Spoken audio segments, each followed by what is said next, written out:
जरा सोचिए, आपने अपने पड़ोसी यानी नेबर के लिए काफी कुछ किया, उनकी मदद करी। जब वो परेशानी में थे तो आपने उनको सहारा दिया, कई सारी चीजें करी, बहुत एमिकेबल और फ्रेंडली रिलेशंस मेंटेन करे। फिर भी वो आपको ब्लैकमेल करे तो आपको कैसा लगेगा? ऐसा कि कुछ हो रहा है भारत के साथ। आइए जानते हैं कैसे। Ladies and gentleman, boys and girls, मैं हूं आपका दोस्त, host, educator, mentor Sanghi sir, और आप सभी का स्वागत करता हूं रीच यूपीएससी पर। एक नई शुरुआत, एक नया इनिशिएटिव, तो आप सबका सहारा चाहिए। जरूर सब्सक्राइब करें और बेल आइकन भी दबाएं। बात हो रही है भारत के पड़ोसी मुल्क मालदीव्स की, या ऐसा कहा जाए मालदीव्स की। मालदीव एक ऐसा देश है जो कि एक आइलैंड कंट्री है, और अगर क्लाइमेट के अनुसार बात करी जाए, जैसा कि आज के टाइम पे या आज के पीरियड में चलन है क्लाइमेट चेंज का, तो सबसे बड़ा थ्रेट क्लाइमेट चेंज का जो फेस करता है देश या आइलैंड देश, वो है मालदीव्स। आइए जानते हैं क्यों। सबसे पहले आपको दिखाते हैं कि मालदीव्स की पोजीशन क्या है। What is geographically the position of Maldives? आप देख सकते हैं ये पूरा इंडियन ओशन रीजन है। दिस इज इंडियन ओशन, और ये है भारत का map. This is the Indian सब कॉन्टिनेंट। ये साउथ ऑफ इंडिया है, गुजरात, महाराष्ट्र, ये तमिलनाडु है, इस तरफ उड़ीसा है, बंगाल है, ये है, ये श्रीलंका है, और ये जो आपको रेड डॉट्स दिखाई दे रही है, ये लाल डॉट्स जो है, ये मालदीव्स है। This group of islands is Maldives. ये जो ग्रुप ऑफ आइलैंड्स है, इसको हम ग्रुप ऑफ अटोल्स भी कहते हैं। We also call it atoll. Atoll एक ज्योग्राफिकल टर्म है जिसका मतलब होता है आइलैंड्स का एक संगठन, यानी कि ग्रुप ऑफ आइलैंड्स। कई सारे आइलैंड्स होते हैं और किसी भी शेप में हो सकते हैं। वो गोल शेप में हो सकते हैं, चौकोर में हो सकते हैं, किसी भी शेप में हो सकते हैं। So these are atolls and a group of islands. सबसे पहले आपको बताएंगे मालदीव्स की ज्योग्राफी के बारे में, और भारत के मालदीव्स के साथ किस तरीके से संबंध रहे हैं जब से मालदीव्स को इंडिपेंडेंस मिली।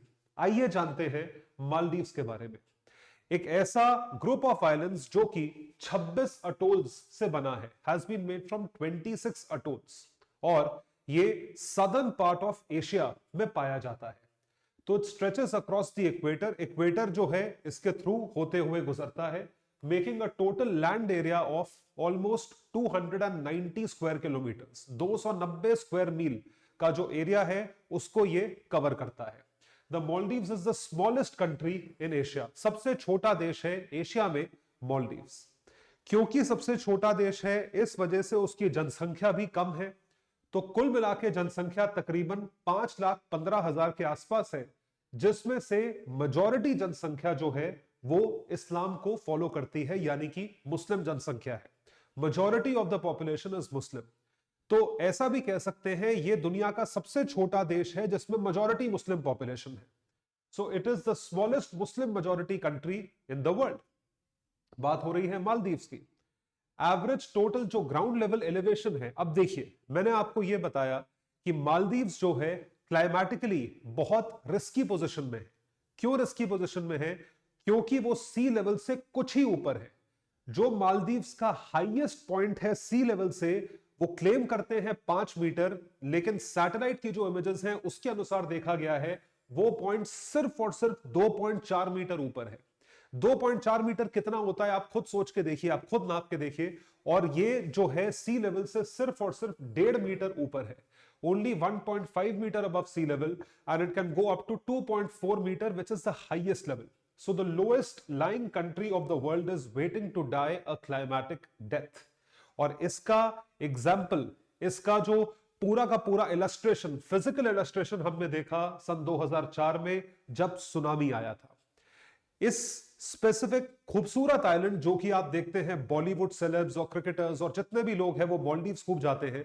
भारत से मालदीव्स जाने का चलन बहुत पुराना है, और अब तो खैर एक फैशन बन गया है मालदीव्स जाना, जिस वजह से एक बहुत महंगा आइलैंड हो गया है। लेकिन इसकी हिस्ट्री को, इतिहास को देखा जाए तो वो 2500 साल पुराना इतिहास है। 2500 साल पहले इस्लाम जो है, 2500 साल पहले जो है ये इनहैबिट किया गया था, यानी कि कुछ ही लोग वहां पे रहते थे। तकरीबन 1200 साल पहले, जो पीरियड भारत का मडीवल इंडिया में फॉल करता है, उस दौरान इस आइलैंड पे इस्लाम को इंट्रोड्यूस किया गया या इस्लाम इंट्रोड्यूस हुआ in the Maldivian archipelago. Archipelago का मतलब है islands, and was consolidated as a सल्तनत। इसको सल्तनत की तरह कंसोलिडेट किया गया। इसके पहले अगर 2500 साल पहले की बात करी जाए तो हिंदू राजा भी थे, उसके पास बुद्धिस्ट राजा भी थे, लेकिन जब इस्लाम इंट्रोड्यूस हुआ तो बुद्धिस्ट राजा का जो है धर्म परिवर्तन करवाया गया, रिलीजन चेंज करवाया गया, और वहां पे इस्लामाइजेशन जो है वो शुरू हुआ। ब्रिटिश प्रोटेक्टोरेट सिंस 1887, फिर वहां पे अंग्रेज पहुंचे, जो कि एक बहुत लाजमी सी चीज है कि भारत कितना पास है, तो जैसे भारत के पास आइलैंड श्रीलंका है उसी तरीके से मालदीव से। तो ब्रिटिश प्रोटेक्टोरेट में था 1887 से, और प्रेसिडेंशियल रिपब्लिक बना अपनी इंडिपेंडेंस के बाद इन 1968, 1968, यानी कि भारत की आजादी के 20 साल बाद। This happened 20 years after Indian independence. तो अगर सैटेलाइट इमेजेस को देखा जाए, आपको सिर्फ दिखाते हैं, ये है मोल्डिवियन अटोल्स, और ये मालदीव्स का सबसे बड़ा आइलैंड है जिसका नाम है मालहोस मादुलू अटोल। सो ये जो पूरी फिगर आप देख रहे हैं, ये ग्रुप ऑफ आइलैंड्स है।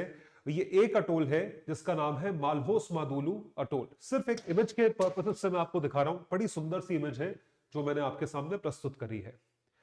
अब हमारा जो टॉपिक है वो ये कहता है कि मालदीव्स जो है एक इतनी छोटी सी कंट्री भारत जैसे देश को किस तरीके से ब्लैकमेल कर रही है। उसके लिए आपका यह जानना जरूरी है कि मालदीव्स भारत के लिए क्यों जरूरी है। What makes Maldives important for India, आइए देखते हैं।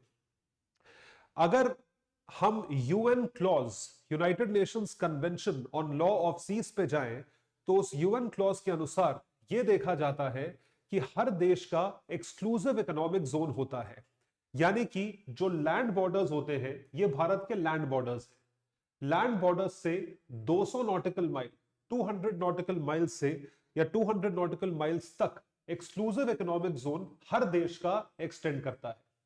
जाहिर सी बात है ये उन्हीं देशों में एक्सटेंड करेगा जहां पे बाउंड्री होगी, जिनका कोस्टल आउटलेट होगा, या जो कोस्टल कंट्रीज होंगी वही हो सकता है। Landlocked countries Afghanistan, Tajikistan, Uzbekistan जैसे देशों में तो हो ही नहीं सकता ये। तो एक्सक्लूसिव इकोनॉमिक जोन है। भारत के एक्सक्लूसिव इकोनॉमिक जोन के अंतर्गत मालदीव्स पड़ता है, या कुछ पार्ट ऑफ मालदीव्स पड़ता है। ये एक बहुत इंपॉर्टेंट, आप समझ के चलिए, बहुत ज्यादा इंपॉर्टेंस या सिग्निफिकेंस होल्ड करता है भारत के लिए, क्योंकि मालदीव्स जो है भारत के एक्सक्लूसिव इकोनॉमिक जोन में पड़ता है। तो एक्सक्लूसिव इकोनॉमिक जोन में आपको हमारी परमिशन से या बिना भारत की नौसेना की परमिशन से आप नेविगेट नहीं कर सकते, और मालदीव्स ऑब्वियसली करेगा। तो ये एक बहुत मेजर पार्ट है। तो आप ये देख सकते हैं पूरा जो मालदीव्स है वो किस तरीके से EEZ में आता है। इसी के साथ आपको एक इंटरेस्टिंग इंफॉर्मेशन बताते हैं। मालदीव्स के बिल्कुल नीचे ये ग्रुप ऑफ आइलैंड्स है। This is a group of islands, जो ये आप लाल सर्कल देख रहे हैं, ये ग्रुप ऑफ आइलैंड्स जो है ये ब्रिटिश ओन्ड है। These are British owned Indian origin islands, मतलब ये ब्रिटिश एडमिनिस्ट्रेशन में आता है। ब्रिटिशर्स ने इस आइलैंड को दे रखा है अमेरिकन सोल्जर्स को, तो यहां पे यूएस के सोल्जर्स पोजीशन है।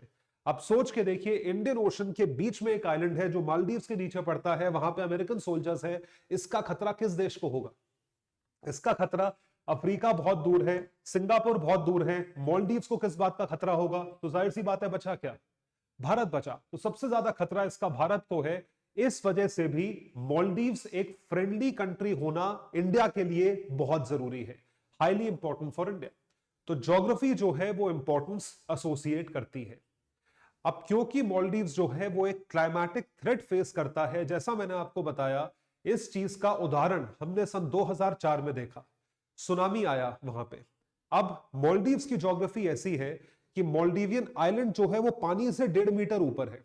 वहां पे कॉन्टिनेंटल शेल्फ का पोर्शन नहीं है, it does not have continental shelf. तो कॉन्टिनेंटल शेल्फ एक ऐसा पहाड़ होता है, मान लीजिए ये जमीन है, तो ऐसा पहाड़ होता है, और उसके बाद इस तरीके से पानी जो है डेप्थ में जाता है। या अगर आपने ज्योग्राफी पढ़ी हो, कॉन्टिनेंटल शेल्फ, और ये फिर नीचे जाता है।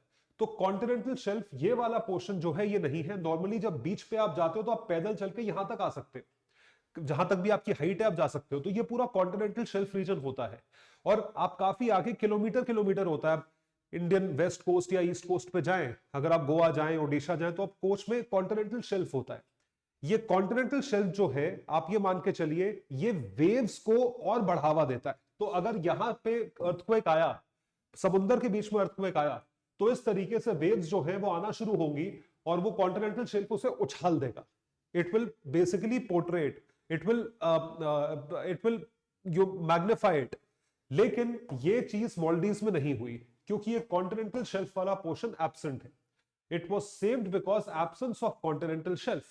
So a landmass upon which wave formation can take place, it was absent. तो वेव नहीं फॉर्म हुई। वेव फॉर्म होती तो और अंदर तक पानी आता, और ज्यादा डैमेज होता।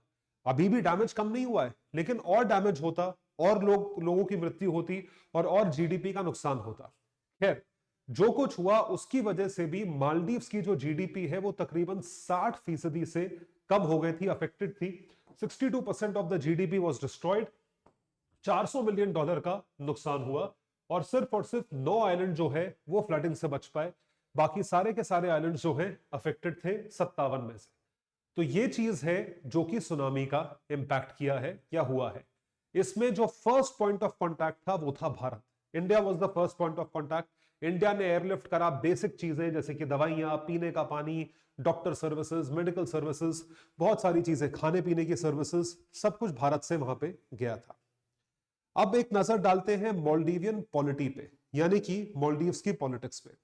मालदीव्स में हमेशा से ये जो है चलन रहा है कि किस तरीके से एक पॉलिटिकल पार्टी या एक लीडर आता है वो प्रो इंडिया होता है, और दूसरा जो लीडर आता है वो प्रो चाइना होता है। और इस वक्त, इस बार, अभी महीने भर पहले इलेक्शंस हुए थे, यही हुआ है। जो नए लीडर हैं मालदीव्स के, वो प्रो चाइना है। तो प्रो चाइना जब भी होते हैं वो ऑटोमेटिकली एंटी इंडिया हो जाते हैं, और इस वजह से वो भारत को अलग अलग तरीकों से ब्लैकमेल करते हैं, जिसका हमने प्रूफ या एविडेंस देख लिया ये नए प्रेसिडेंट के आते ही। So in the name of saving of Islam, the countries incumbent and former president regularly face terrorism threats, terrorism charges and assassination attempts. दोनों चीजें उनके, अगर वो प्रो इंडिया होगा तो असैसिनेशन अटेम्प्ट होगा, और अगर वो प्रो चाइना होगा तो टेररिज्म चार्जेस फेस करेगा, क्योंकि वो उस चीज को बढ़ावा देता है। यहां पे जानना जरूरी होगा, मैं आपको इंडिया की इंपॉर्टेंस बताता हूं मालदीव्स की लाइफ में, वो ये है कि सन 1988 1988 में जो मालदीवियन प्रेसिडेंट थे, उनके खिलाफ वहीं की जनता या वहीं की जो आर्मी है, जितनी बड़ी भी आर्मी है, वो कू करने वाली थी। कू, COUP। कू का मतलब यह होता है कि आप पूरे के पूरे एस्टैब्लिशमेंट को हटाओ, जो इलेक्टेड प्रेसिडेंट को हटाओ, और खुद जाके पावर में बैठ जाओ। जो मिलिट्री जनरल है वो पावर में बैठ जाए, जो पाकिस्तान में होता है। परवेज मुशर्रफ हटाया नवाज शरीफ को, खुद बैठ गए। इस तरीके से कू किया जाता है। तो वहां पे कू होने वाला था, असिस्टेंट फॉर असैसिनेशन अटेम्प्ट, और कू होने वाला था। तो प्रेसिडेंट गयूम थे, उन्होंने भारत की मदद मांगी 1988 में। इंडियन एयरफोर्स और पैरा ट्रूपर्स जो है वो चंडीगढ़ से, अमृतसर से फ्लाई कराए गए, और आगरा से भी फ्लाई कराए गए, और उन्होंने इस कू को होने से रोका और पावर को रीइंस्टेट करा मालदीव्स में, यानी कि गयूम को बचाया। इस ऑपरेशन को भारत सरकार ने नाम दिया था ऑपरेशन कैक्टस। तो paratroopers restored control of the capital Male to president Gayoom from mercenaries, जो कि कंट्रोल लेने वाले थे। They were acting on behalf of a businessman and could have allowed foreign countries based in Maldives, as alleged by the INC member Rajol Karim Lashkar। इन्होंने ये बोला कि ये जो है, किसी को भी, एक बार आप पावर में आ गए फिर तो आप किसी को भी एंट्री दो, तो ये चीज हो सकती थी। इससे भारत ने बचाया। इसके बाद भारत जो है, इसके अच्छे संबंध रहे जब तक एक दूसरा प्रेसिडेंट नहीं आया जो कि प्रो पाकिस्तान या प्रो चाइना था। अब इस वक्त जो है, अगर 2023-24 की बात करी जाए, तो अब जो रीसेंट चुनाव हुए हैं उसमें जो राष्ट्रपति आए हैं उनका नाम है मुइज्जू। ये जो मुइज्जू है, इन्होंने क्या किया? What did he do? Muizzu है प्रो चाइना। इन्होंने सबसे पहला एक्शन ये लिया, जो भी इंडियन एयरफोर्स या इंडियन सोल्जर्स वहां पे पोजिशनड है, तकरीबन 75 इंडियन सोल्जर्स पोजिशनड है। वो इसलिए पोजिशनड है क्योंकि वहां का जो एयरबेस है उसमें चीजें दी गई हैं भारत वायुसेना द्वारा। So when the Air Force gives certain things, जैसे कि हमने ध्रुव हेलीकॉप्टर्स दिए, तो उनको रेगुलेट करने के लिए, उनको मैनेज करने के लिए, हैंडल करने के लिए 75 इंडियन सोल्जर्स हैं। इन सोल्जर्स को हटाने का आदेश दिया मुइज्जू ने, जो कि प्रो चाइना एंथुजियास्ट है। रिमूवल ऑफ 75 इंडियन सोल्जर्स, जो कि ध्रुव एडवांस्ड हेलीलाइट हेलीकॉप्टर्स को कई सालों से गार्ड कर रहे थे। ये पहला स्ट्राइक है जो कि भारत के खिलाफ है, क्योंकि आपका देश है, हम तो कुछ कह नहीं सकते, इनको हटाओ। तो उससे ये पता चलता है कि अगर हमारे हेलीकॉप्टर हटेंगे, हमारे लोग हटेंगे, तो वहां पे कौन आएगा? सो वहां पे आएगा चाइनीज पीएलए। 2020 में भारत ने एक और डॉनियर एयरक्राफ्ट दिया था मालदीव्स को विद अ कंडीशन। कंडीशन ये थी, कंडीशन उनकी थी कि आप गिफ्ट करो और आप ही इसको मेंटेन करो। उड़ाएंगे हम लोग, सब कुछ हम करेंगे, लेकिन मेंटेनेंस आप दोगे। ये तो वही बात हो गई कि मैं आपको गाड़ी गिफ्ट करूं, उसके साथ साथ पेट्रोल और सर्विसिंग का खर्चा भी हर महीने का मैं ही दूं। So it will operate under the command and control of Maldives, but running cost will be borne by India. ये चीज हुई। President Muizzu won election and chose to skip the traditional first visit to India. जो भी राष्ट्रपति चुने जाते हैं मालदीव्स के, वो सबसे पहले एक फ्रेंडली विजिट भारत करते हैं, क्योंकि सबसे पास देश भारत है, उसके बाद किसी और भी देश में जाते हैं। प्रेसिडेंट मोइत्सू ने ये चलती हुई रीति को, इस रिवाज को तोड़ा। वो सबसे पहले गई तुर्की। तुर्की जिससे कोई पता नहीं है, तुर्की इतना दूर है, तुर्की से आपका कोई मतलब नहीं है, फिर भी आप तुर्की गए और वहां से अब आप चीन जा रहे हो, अब आप चाइना जा रहे हो। सवाल ये उठता है कि भारत इस चीज से किस तरीके से जूझेगा। How India will tackle his administrations policy is yet to be seen. जो आपके समक्ष फिगर आप देख पा रहे हैं, जो आप पिक्चर देख पा रहे हैं, ये है ध्रुव एडवांस्ड हेलीकॉप्टर की, और ये वो डॉनियर एयरक्राफ्ट है जो भारत वायुसेना ने उनको गिफ्ट किया है। और ये लोग जो हैं, ये हमारे जो फाइटर्स हैं, वो वहीं पे पोजीशन है। तो अब देखने वाली बात है कि भारत इस सिचुएशन को किस तरीके से मैनेज करता है। आप इस बारे में क्या सोचते हैं, कमेंट सेक्शन में लिखकर बताइए। लेकिन आप मेरा चैनल सब्सक्राइब नहीं कर रहे हो, आप चैनल को सब्सक्राइब करो और उसी के साथ साथ बेल आइकन भी दबा।